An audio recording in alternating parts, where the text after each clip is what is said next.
You are actually who? এই আলোচনায় স্বাগত। আমরা আজকে এমন একজন সাংবাদিকের জার্নি নিয়ে কথা বলবো যা থেকে বোঝা যায় কিভাবে আমাদের তথাকথিত পার্থক্য বা ভিন্নতা একটা বিরাট প্রতিযোগিতামূলক সুবিধা হয়ে উঠতে পারে। নিজের চেনা দৃষ্টিভঙ্গির বাইরে কিছু দেখতে তৈরি তো? চলুন তাহলে শুরু করা যাক। শুরুতেই একটা প্রশ্ন করা যাক। আচ্ছা, বাজারের এমন কোনো গুরুত্বপূর্ণ অংশ কি আছে যেটা আপনার ব্যবসা হয়তো একদমই খেয়াল করছে না বা এড়িয়ে যাচ্ছে? মজার ব্যাপার হলো, বেশিরভাগ সময়ে কিন্তু সবচেয়ে বড় সুযোগগুলো ঠিক সেই জায়গাতেই লুকিয়ে থাকে যেখানে আমরা সাধারণত তাকাতেই চাই না। তো এই সুযোগগুলো খুঁজে বের করার আগে আমাদের উপেক্ষা করা বা আদারিং জিনিসটা একটু বুঝতে হবে। এটা এমন একটা সমস্যা যা প্রায়ই আমাদের চোখেই পড়ে না, কিন্তু এর জন্য যে কোনো ব্যবসা বিশাল সুযোগ হারাতে পারে। দেখুন, ব্যবসার ক্ষেত্রে এই উপেক্ষা করার মানে হলো গ্রাহক বা কর্মীদের কোনো একটা অংশকে এতটাই আলাদা মনে করা যে তাদের প্রতিষ্ঠানের মূল চিন্তাভাবনা বা স্ট্র্যাটেজি থেকেই বাদ দিয়ে দেওয়া হয়। ব্যাপারটা অনেকটা চোখে কাপড় বেঁধে গাড়ি চালানোর মতো, তাই না? মানে খুবই বিপজ্জনক একটা ব্যাপার। সাংবাদিক মারিয়ানা আটেনসিও এই কথাটা একবার ভাবুন তো। উনি এটা বলেছিলেন তার হাই স্কুলের মুসলিম রুমমেট ফাতিমার কথা বলতে গিয়ে। এই একটা লাইনে কিন্তু চোখে আঙুল দিয়ে দেখিয়ে দেয় যে আমরা কত সহজে অন্যদের ভিন্ন ভেবে নিজেদের থেকে দূরে ঠেলে দিই, আর এর ফলটা কতটা মারাত্মক হতে পারে। তো চলুন মারিয়ানা আটেনসিওর গল্পটাতেই ফেরা যাক। কিভাবে তার জীবনের নানা অভিজ্ঞতা তাকে এমন একটা অন্যরকম দৃষ্টিভঙ্গি তৈরি করতে সাহায্য করলো যা আজকের দিনের বিজনেস লিডারদের জন্য একটা বড় শিক্ষা হতে পারে। খুব সংক্ষেপে যদি বলি, এই মুহূর্তগুলো মারিয়ানার জীবনটাকে একেবারে নতুন করে গড়ে দিয়েছে। মানে মিনেসোটার সেই সামার ক্যাম্পে একা বোধ করা থেকে শুরু করে 2016 সালের মার্কিন নির্বাচন কভার করা পর্যন্ত প্রত্যেকটা ঘটনাই তার পৃথিবী দেখার চোখটা পুরোপুরি বদলে দিয়েছিল। এগুলো কিন্তু শুধু তার জীবনের কয়েকটা ঘটনা ছিল না, বরং এগুলো ছিল একটা দারুণ অ্যানালিটিক্যাল স্কিল বা বিশ্লেষণ করার ক্ষমতা তৈরির ট্রেনিং।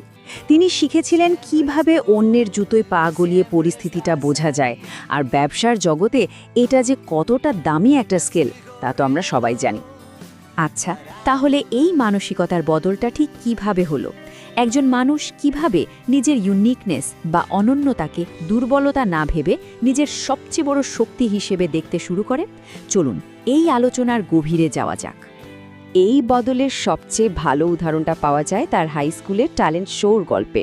ভাবুন একবার, যখন সবাই বেহালা বাজাচ্ছে বা অন্য কিছু করছে, তখন মারিয়ানা শাকিরার গানে বেলি ডান্স করে পুরো মঞ্চ মাতিয়ে দিয়েছিলেন। তার এই ভিন্নতাই কিন্তু তাকে সবার থেকে আলাদা করে তুলেছিল।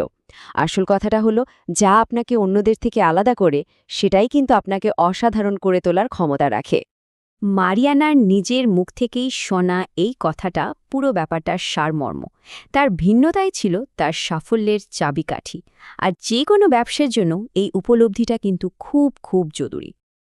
বেশ, এখন আমরা দেখব এই যে অনন্য দৃষ্টিভঙ্গি, এটা কিভাবে এমন সব তথ্য আর গল্প খুঁজে বের করতে সাহায্য করেছিল যা অন্য কেউ দেখতেই পায়নি। প্রতিযোগিতায় এগিয়ে থাকার আসল রহস্যটা কিন্তু এখানেই লুকিয়ে আছে। 2016 সালের মার্কিন নির্বাচন কভার করার সময় তিনি একটা দারুণ সাহসী সিদ্ধান্ত নেন। যখন অন্য সব সাংবাদিকরা একই পথে হাঁটছিলেন, তিনি তখন প্রতিযোগিতায় এগিয়ে থাকতে একেবারে নতুন একটা কৌশল নিলেন। তার এই কথাটাতেই কিন্তু পুরো কৌশলটা পরিষ্কার হয়ে যায়। তিনি এমন মানুষদের কাছে গিয়েছিলেন যাদের কথা আর কেউই ভাবছিল না, মানে সেই সব অনাগরিক পরিবারদের কাছে।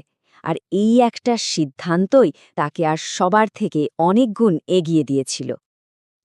এই যে উপেক্ষিত একটা গোষ্ঠীর সাথে উনি কথা বললেন, তাতে উনি কি পেলেন? উনি পেলেন অমূল্য সব তথ্য, যা দিয়ে বাজারের আসল অনুভূতিটা বোঝা যায়।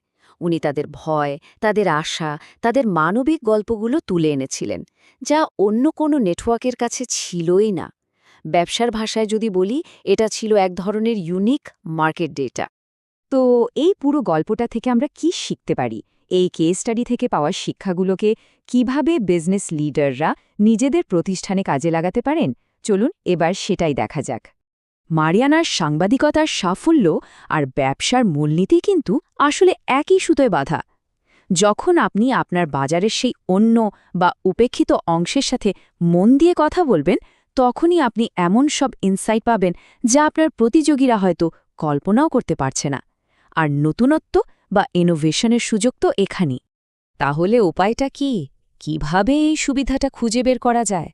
দেখুন, এখানে 4টে সহজ ধাপ আছে। 1. নিজের ইউনিক দৃষ্টিভঙ্গিটা কি সেটা আগে চিহ্নিত করুন। 2. আপনার ইন্ডাস্ট্রির সেই উপেক্ষিত অংশ কারা তাদের খুঁজে বের করুন। 3. শুধু ডেটা নয়, তাদের মানবিক গল্পগুলো মন দিয়ে শুনুন। আর সবশেষে 4 নম্বর ধাপে সেই জ্ঞানটাকে আপনার মূল স্ট্র্যাটেজিতে পরিণত করুন। আমাদের এই আলোচনাটা আমরা একটা প্রশ্ন দিয়েই শেষ করব। একবার ভেবে দেখুন তো, আপনার চারপাশে এমন কি আছে যার গল্পটা হয়তো আপনার ব্যবসার পরবর্তী বড় সাফল্যের আসল চাবিকাঠি হতে পারে? কে জানে, আপনার পরবর্তী বিরাট সুযোগটা হয়তো সবচাইতে অপ্রত্যাশিত জায়গাতেই আপনার জন্য অপেক্ষা করছে।